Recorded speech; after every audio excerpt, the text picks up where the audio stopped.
100 Black Men of America Incorporated 2018 Legacy Award. Tonight, we honor the record-breaking gold medalist of the 1968 Olympic Games, an athlete who took a stand in an iconic gesture of protest that has resonated for 50 years. Born to sharecroppers and raised in rural Texas and California, Tommie Smith survived a serious bout of pneumonia as a young boy, but recovered to become a record-breaking athlete. Starting in high school, he was voted the most valuable athlete of his basketball, football, and track and field teams. However, when Tommie Smith began his undergraduate studies at San Jose State University in 1963, he focused his energies on track, a decision that led to Smith breaking or tying 13 world records throughout his collegiate career. While at San Jose State University, Tommie Smith emerged as the star of Coach Bud Winter's Speed City team, which also featured future Olympic teammate John Carlos. In 1968, Tommie Smith made the U.S. Olympic team for the Mexico City Games. In the 200-meter Olympic final, Smith blazed home in a world record time of 19.83 seconds, even while deaccelerating towards the finish line with fists of triumph held high as he realized a gold medal run into history. And the smile on my face was a smile of jubilee, a jubilant smile. This is why the hands went up.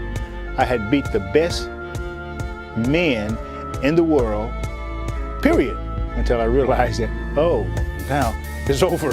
Now what? And that's it. Now what was the next step, which was victory stand. But it was his time on the winner's podium that would become the iconic moment of the Summer Games. Wearing black socks and black gloves, gold medalist Tommie Smith and bronze medalist John Carlos took their places and triumphantly raised their fists in a show of human rights solidarity. It was not a platform of hate. It was not a platform of a remorseful sin.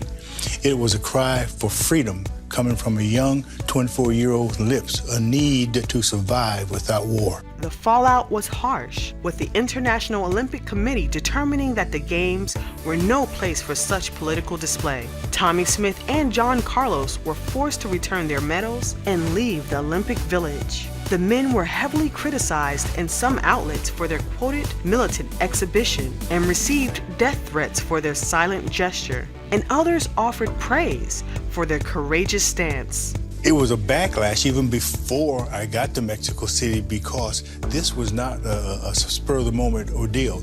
It was definitely justified in the meetings of young black athletes who were hopefuls for the Olympic movement.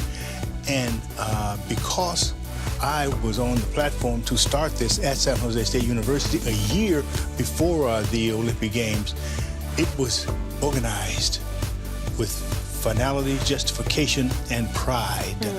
And it was decided by all the athletes that there would not be a boycott, but each athlete would represent himself according to how he felt a country represented him. Yeah. That gave them the liberty to move freely in the Olympic statues there while the game was taking place. Though life was hard for Tommie Smith and his family post-Olympic Games aftermath, Smith was able to find a place with the Los Angeles Rams and Cincinnati Bengals in the National Football League before earning his master's in sociology from Goddard College. He later joined the Oberlin College faculty as a sociology professor and track coach, then spent 27 years in a similar capacity at Santa Monica College until retiring. Throughout his career, Tommie Smith was featured in major national publications, including Sports Illustrated, Sports Newsweek, Cleveland, Score, Ebony, and Track and Field News. Also, Tommie Smith's stance and career has been recognized by many institutions, such as National Track and Field Hall of Fame,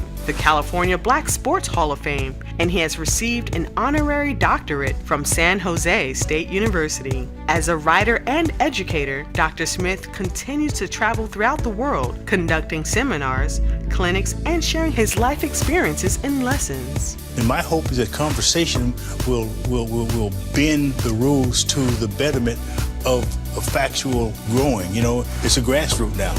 And I think it's going to blossom to a beautiful rose someday.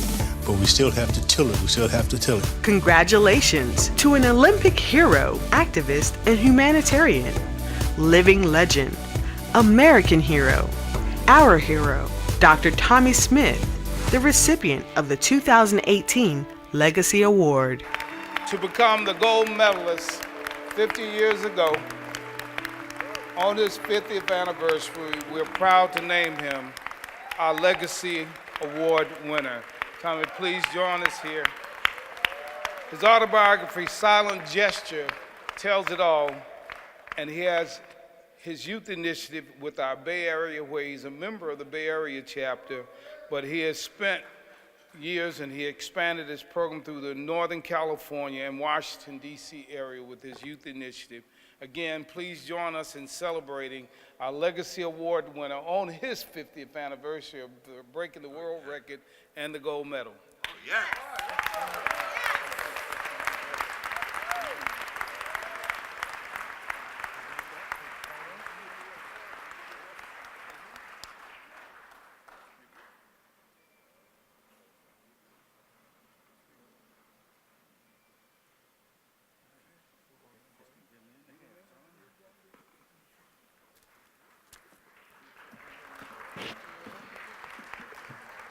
Thank you, my goodness gracious. It is a blessing to be standing in this house this day to receive such an award. I've stood on a few platforms in my life, but very few this color. This is a very enlightening color. It fascinates the energy of those who like to be identified as someone going someplace. Young folks, I said someone going someplace. My brother, chairman, who shares the same name, I spell mine with I-E, he spelled his name with Y, that's okay. You know, in the classes in school, you can take a Y and change it to an I-E. Where are you? There you are. And of course,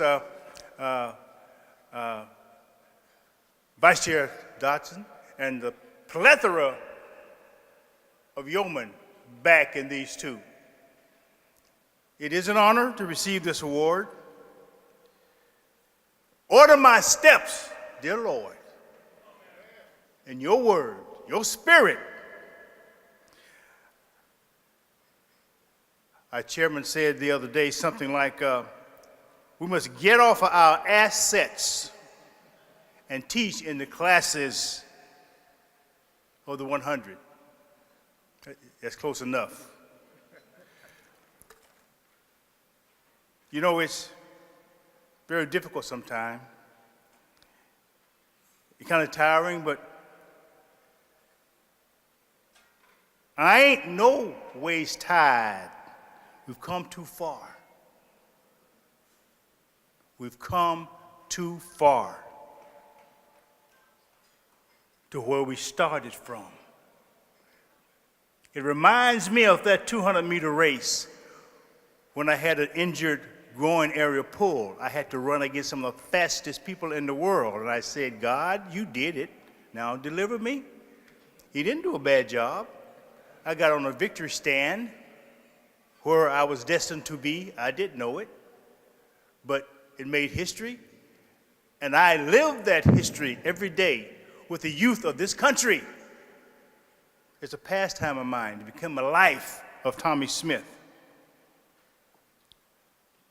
We must continue planting consciousness so we can reap a degree of common sense. For the future must not be compromised. For the future must not be compromised. Mentoring, education, health and wellness. Thank you, Dr. Mark Alexander. I know you're back there someplace. He's the one that pulled me in around 1998 up in Oakland, California, a program called MOVE, M-O-V-E, Men. Help me out. Opting for vigorous exercise. We started a walk program, walk-run program. And now today, here, we had more participants than we've ever had. Almost 80, that's a lot, starting from 12. And they came out with smiles on their face as long as I got a free t-shirt.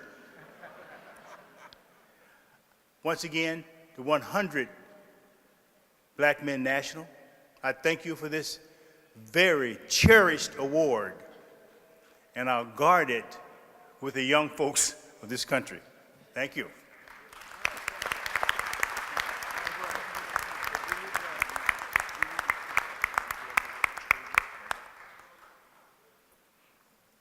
We have just two more housekeeping pieces. We'd like